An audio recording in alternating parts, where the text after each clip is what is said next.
Good morning, Leanne, and to the viewers. Well, according to the legal experts that we've been speaking to on this matter regarding Dr. Nandipha Magudumana's application to the High Court, initially it looked like she had a good chance of getting these charges dropped on the basis of what she had claimed happened in Tanzania. But in light of the information that has come out of the affidavit that was submitted to the court by the Home Affairs Department, it looks like that chance has become quite slim for her to get those charges dismissed by the court. But what we expect today, you remember that last week that was when the Home Affairs Department had indicated that they wanted to be part of this application, urgent application to be precise, by Dr. Nandipha. The court then allowed them to be part of that and postponed the case to this week. So today we expect that they will argue on the urgency of the case, and the court will then decide whether this matter is going to be urgent. And if it is not urgent, there's a great chance that it might be dismissed. But I have with me legal expert Thabo Molete, who I'd like to unpack for us exactly what we can expect. Initially, of course, we knew the information that was introduced by Dr. Nandipha, that in Tanzania she was forcefully and she was kidnapped and she was brought here against her will and all those things that happened there.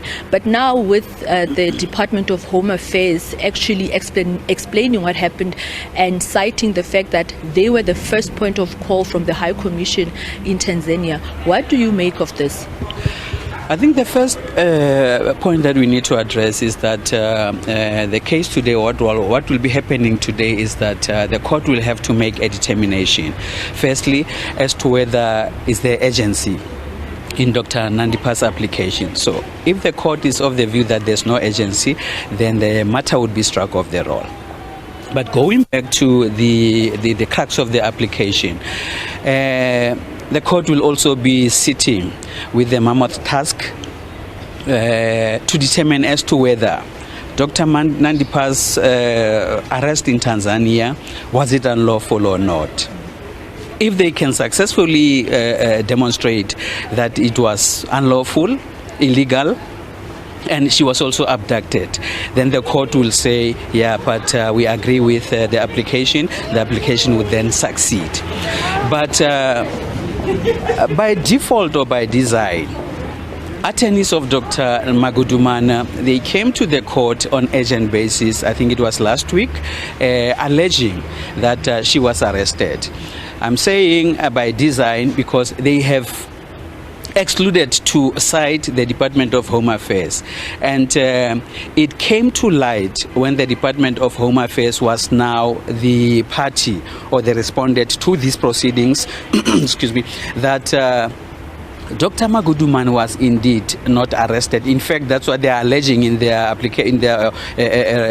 opposing affidavit, that she was not apprehended, she was not arrested by South African members of the South African police services. So that being the case, Dr. Magudumana's a pillar of her application, it's a little bit shaky, because she's alleging that she was apprehended by South African police services, though in the opposing affidavit it's very clear, or the allegation is that she was apprehended by the authorities of Tanzania, not of South African police services. So that being the case, her case is a bit, it's standing on the shaky ground.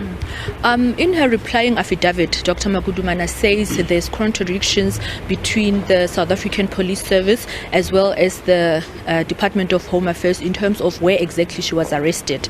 Because according to what we understand, she was handed over to SABC at the airport in Johannesburg, right, when she arrived here. But she's saying that there's information in the affidavits that is contradictory to that fact, and that she was arrested in Tanzania. These contradictions that are coming out between the respondents themselves, how are they going to affect this case? Remember, this case is an application, it's not an action. Therefore, there's a need, or the balance of probabilities are the determining factor. So she has to prove her point or her facts, adducing evidence to that effect. The Department of Home Affairs will also have to prove their facts or their points based on the balance of probabilities. So the scales will tilt a little bit, or either on the part of Dr. Nandipha or on the part of the of the respondents. Therefore, the court will have to be very careful as to who's telling the truth or on whose side is the scales of justice tilting. So if she can be able, I'm still repeating, if she can be able to demonstrate on balance of probabilities that her arrest was unlawful and illegal, then she will have a case. But from where I'm sitting, from having read all the affidavits, it seems as if her case is not that strong.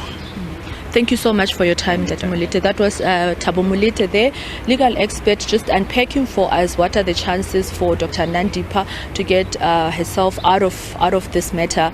You remember Dr. Nandipha was actually identified as the person who claimed Katlo Bering's body at the government mortuary last year, and this body was used to assist Thabo Bester to escape. Thabo Bester had faked his suicide in cell 35 at Mangaung prison here in Bloemfontein.